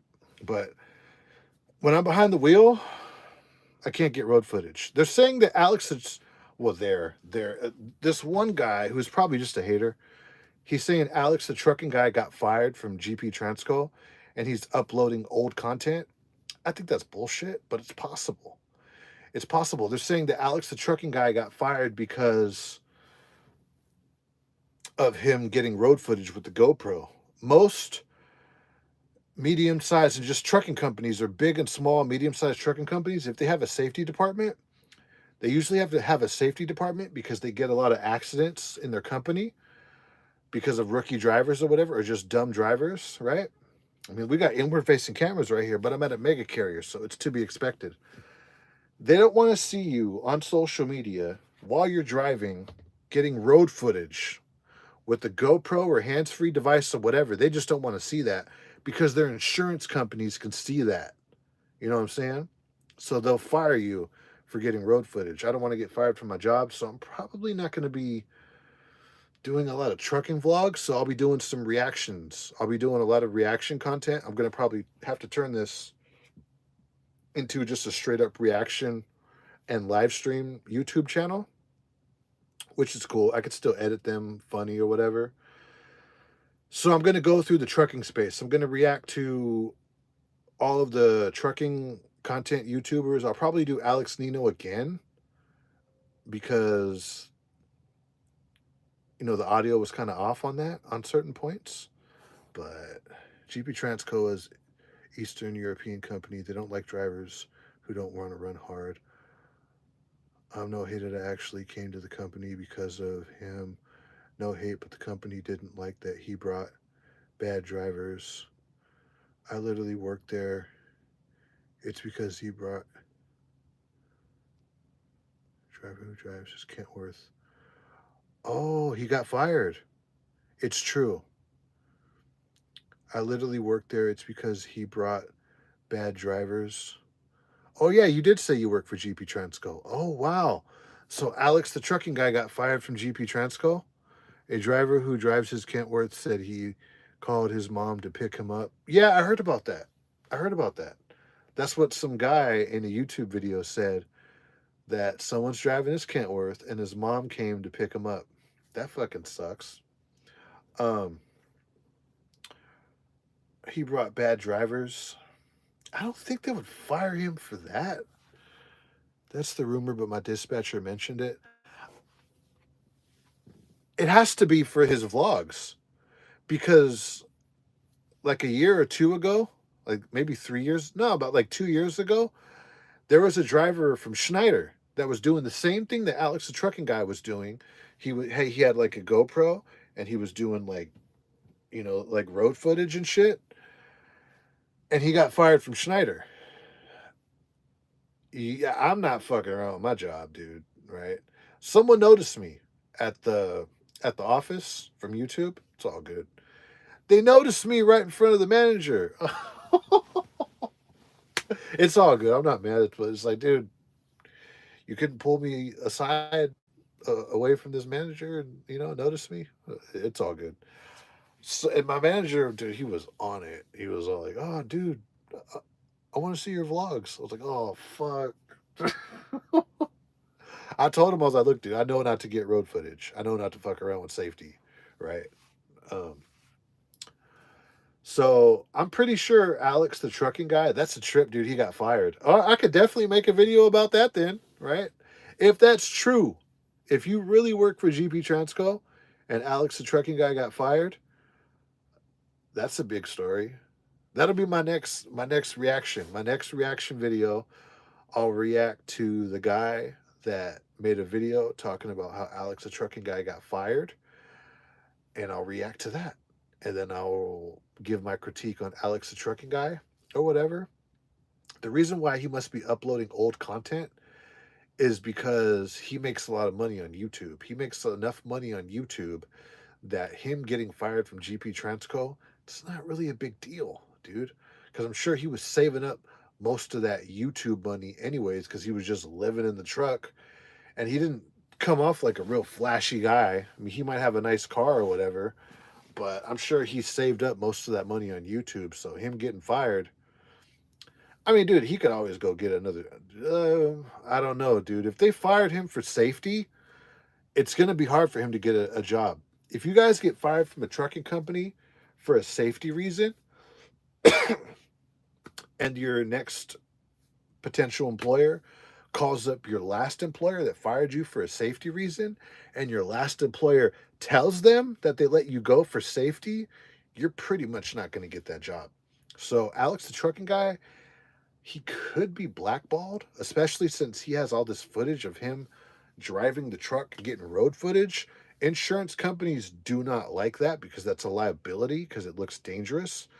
He also has a lot of footage of him fucking with his phone while he's in gear, while he's driving, like fucking with the GPS and like zooming in, like texting and driving. He has a lot of that footage on his YouTube channel. Insurance companies don't like seeing that. Trucking companies don't like seeing that. So he might be blackballed, right? If he goes back to trucking, maybe Swift, maybe not even them. A lot of people think Swift is like the bottom of the barrel. They're really not. They're just another trucking company. They have the same policies that all these other carriers do.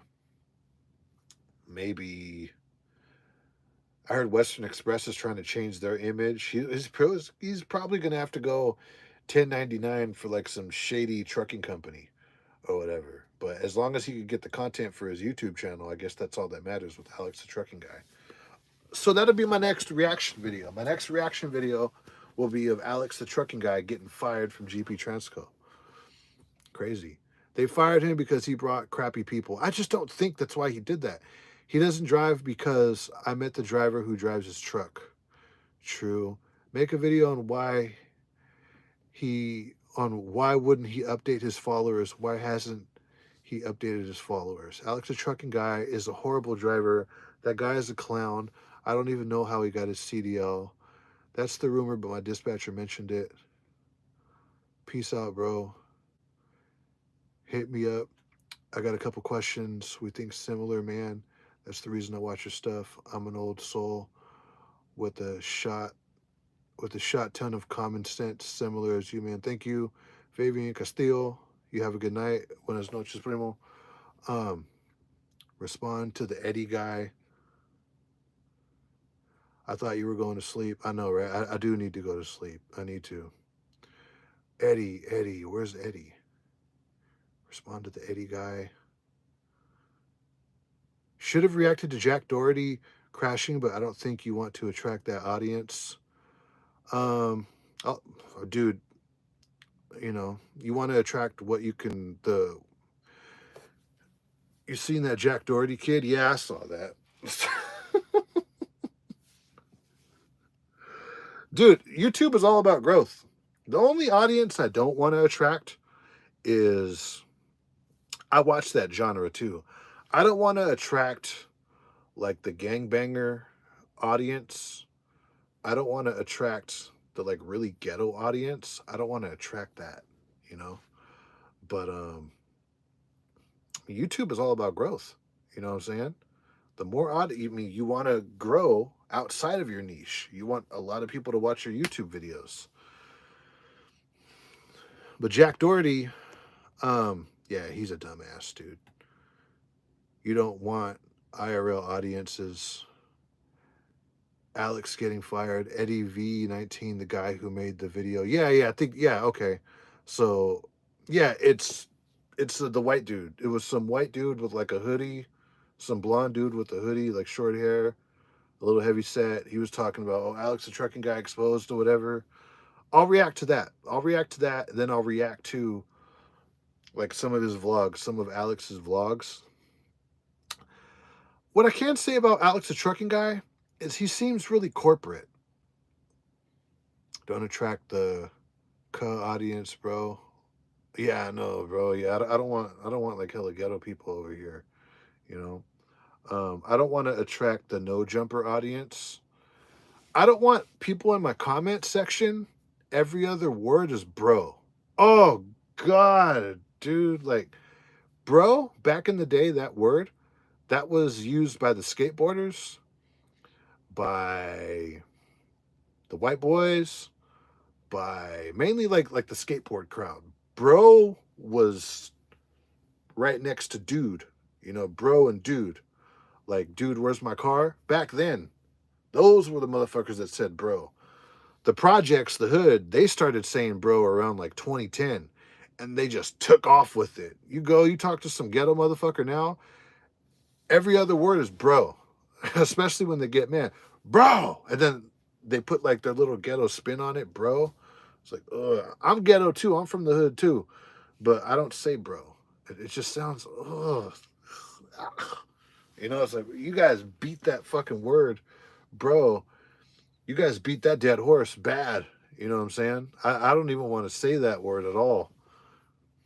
Bro. Most people just type bro. Just got the hell of it. I say it out of nowhere. Say he's an introvert and weird. You have Alex, also the orientation guy, said he isn't what he is in the video. I mean, he doesn't seem like much on his videos. Alex the trucking guy. I don't know. I mean, he doesn't seem like he has like a Mr. Beast type of a character. Alex the trucking guy. He just doesn't seem like that. He seems just like, I don't know.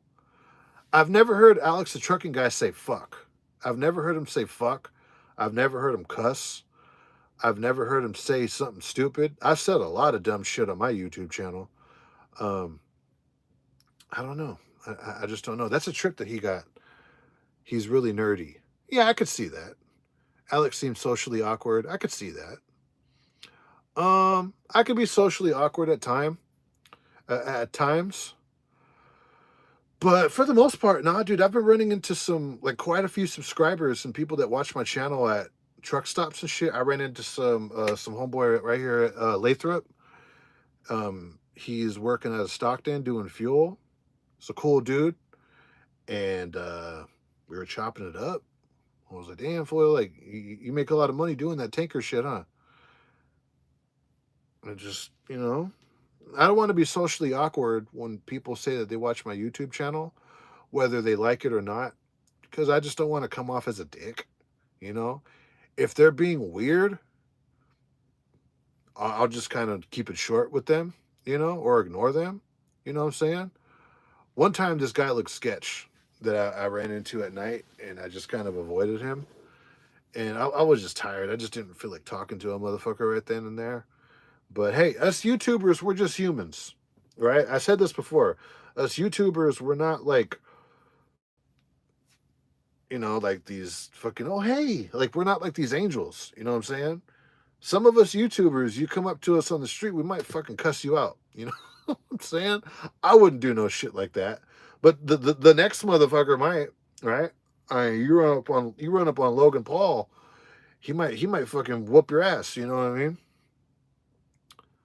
Online I use bro. I just said bro right now. Huh? I just said that stupid shit.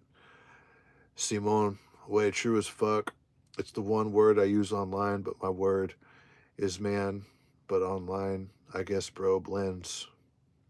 Yeah. A lot of people say, I think I met you at CR England. I got kicked out of orientation. I think you remember me from Swift. I never worked at Swift. Um, you had orientation in Fontana? I was at the Fontana yard. You had the tint glasses. I was bragging about making 5K for my layover fights. My layover flights. I missed 2 out of 3 days of my flight. Did you go to training there? Fontana? Yeah, I did. I did training at CR England at the Fontana yard. Fontana May last year. No, no, not last year. No, no, no, no, no. I did training at Fontana back in 2021. Not we're in 20. That's last year was 2023. Nah, dude, I was at CR England years ago, bro. Like I left CR England. I left last October. I left around, yeah, I left last October and I was working out of Bakersfield, Shafter. I wasn't even in Fontana like that. Some other guy, yeah. Okay. So Alex, the trucking guy, got fired. It was last, yeah, no, I wasn't here yet. No, I wasn't in Fontana. They're not even at the Fontana. They're not even training in Fontana no more. They brought the they brought the trucking school to the Colton yard. It's in Colton, right? It's on Riverside Avenue at the main yard down there in Southern California. But if Alex the trucking guy got fired, the safety department fired him because they saw him texting and driving, and they were, you know, they probably saw that he was a liability with his road footage, right? It was probably like some weird thing where one manager said it was okay, so he was getting away with it for a while. But then another manager saw his YouTube channel and was like, what the fuck? You guys are letting this guy drive and do social media behind the wheel, at our trucking company? If you work at a mega carrier like GP Transco, CR England or something, and they have a safety department, you cannot get road footage. The reason why guys like Tommy Unfiltered and other guys can get Just Trucking, why they could get road footage, is because they're not at mega carriers. They're at smaller carriers. A lot of those guys are owner operators, Alex Nino, he works for his uncle. His uncle isn't going to fire him. He's not at a mega carrier. They can get away with it because they're not at mega carriers. I can't get road footage because I work for a mega carrier. They'll fire my ass. So I'm just going to be doing reaction videos. Reaction videos are cool because it's less editing. I could pump more of them out.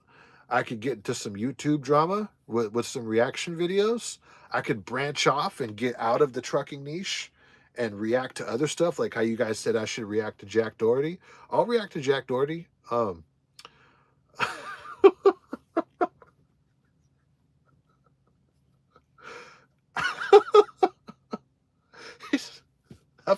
Dude, I love Jack Doherty. I know a lot of people don't like him, but dude, that he's like, dude, Jack Doherty, he has this fucking you guys should start beef. Um dude, Jack Doherty, he has this fucking this face that you just want to punch, dude, but you can't punch him because he has those big ass security guards with him. That's what's so hilarious about Jack Doherty. And he goes around fucking with people, dude. And you want to whoop his ass, but and then on top of it, he's like this rich white boy, and he's going around fucking with people, dude. Oh my god, he needs to get his ass whooped. He really needs to, bro. When we're hauling at 68 miles per hour, and Prime hauling at 65, and we got to pass him in a shit ton of traffic now. That ish is awkward. Or was that just me? Nino seems good peeps too, but little dude. Nah, dude, that sucks, bro. Like these speed limiters. But it is what it is, man. I mean, I think we need the speed limiters because some people would go way too fast. You gotta remember, dude, these semi trucks, they take a long time to slow down. So if they're going 80 and they're 80,000 pounds loaded and they're going 80, that's a bullet. No, we don't need that on the highway. You got families and women and children on the highways, dude. The speed limiters, yeah, it is what it is, but just slow down. You're going to get to where you need to go. You're going to get your miles in. You'll be all right? You need to slow down for conditions. I was driving slow these past 2 days because I was driving in the rain in Northern California. I had to slow down. He's big following, but that dude never been out of Cali, I think. I had a tire blowout at 70 miles per hour in New York State. That's scary. Um, Hopefully it wasn't a steer tire. Yeah, Alex Nino, I think he just goes. I'm pretty sure he's out of Fresno. I'm pretty sure he lives in Fresno, somewhere in Fresno County for sure. I'm pretty sure he just goes from the Central Valley to the Bay. Those are most of his vlogs, and he lays over in the Bay, probably because um, he probably has multiple stops in the Bay Area. And by the time he gets to his last stop, he probably has to be there for the morning, so he lays over or whatever. In the Bay Area with a sleeper cab, yeah, he's probably doing some tight backing into some loading docks or whatever. As long as it works for him, dude. Alex Nino. My thing with Alex Nino was him just being like a family vlogger, a family YouTube channel. Alex Nino, him putting his kids on YouTube like that, I don't know if he's like just exploiting those kids like that. A lot of family YouTubers, they exploit their kids for views. And kids, they don't really know what comes with being on YouTube. And you don't know who's watching. You don't know what kind of creep is watching them. And it's just, dude, people could show up at your front door when you're a YouTuber, especially when you put your house on there, dude. That was my only thing, right? Other than that, Alex Nino, he's just some dude, pretty much. He's Mexican, so he's raza for sure. So that's all good. He's gente. Um, I mean, his old lady's pretty hot. That's good for him. He has a cool little family. He makes good money on YouTube. I can't hate on the homeboy. I can't. Right? He's definitely doing his thing. Um, that was my only critique. It's like, dude, you put your daughter on YouTube. You got these fucking creepy truckers watching your YouTube channel. Why you put your daughter on there? That was my only critique. Other than that, I don't really have nothing much to say about Alex Nino. Tommy said that he might have bought some of his subscribers. I could see that, but if he's making all that money, they have to be real subscribers. They have to be real viewers. They have to be real commenters, right? Or not. I don't know. I'm pretty sure YouTube has an algorithm to where they could weed out people that are buying fake views and fake subscribers and shit, right? And if Alex Nino bought it, I don't think he would be making money like that. I don't know, he probably would get his monetization turned off for like buying and trying to trick the system or whatever. So I'm pretty sure Alex Nino's his viewers and all that are real people. I think Alex Nino puts a lot of work into his YouTube channel. He uploads a lot. He does Casey Neistat style vlogging with the fast editing and the fast cuts and all that. You know, I am for the limiters as well, man. Don't get me wrong, safety first, but just staying in a situation where we got to pass an open road and Prime doing their thing, and we got to pass, man. Just feel awkward. Yeah, I know. It is what it is. Everyone knows Alex Nino. The garbage man who follows you is watching his kids' videos. Oh yeah, some creep who's 60 garbage man is watching. I know who you're talking about. You're talking about Trash Man 702. That guy, bro, that guy is a fucking creep, dude. Running illegally like 15 hours driving a day. That lucky cop didn't inspect me or anything. That's crazy. Busting them up, passing them up, man. Yeah. I'm gonna get up off here, dude. I gotta go crash. It's about to be 3. Be sure to smash the like button on this video. Says, yeah, dude, Trashman702, he's a fucking weirdo, bro. He's just so fucking creepy, dude. Then when I saw who he was, like he finally uploaded a video on his channel. I think he uploaded a video on his channel because he was talking long shit. And then one day I just told him, like, dude, I have no respect for you. You're just some troll, right? I told him, like, I have respect for Mr. By the Mile, who I was feuding with at the time, because Mr. By the Mile is a content creator and he puts his face behind what he says. So I gotta have respect for Mr. By the Mile because he's not just some troll. He's a content creator. And it takes some balls to put your face online like that. It does. But I told him, but as far as you go, dude, I think he wanted to get on like a live stream or something. I was like, dude, you'll never be on my show. You'll never be on a live stream of mine because you're just some fucking troll. Then after that, a few months after that, I see that he posted something on his channel where he showed his face. He's just some old creep, you know? And with that being said, be sure to smash the like button on this video, subscribe to the channel. Thank you, everybody, for stopping by. That was my topic on addiction. If you're looking to change your life and addiction is holding you back, eventually you just have to man up and let that addiction go and move on with your life. The trauma of whatever trauma led you to drug addiction and everything. Um, Trucker and Rex, I heard about that. Thank you, everyone, for stopping by. Whatever trauma led you to your drug addiction, eventually you just have to let it go, right? Because if not, the years are going to pass by, and the years are going to pass by, the years are going to pass by, and you're still going to be just a broke motherfucker struggling. Peace out.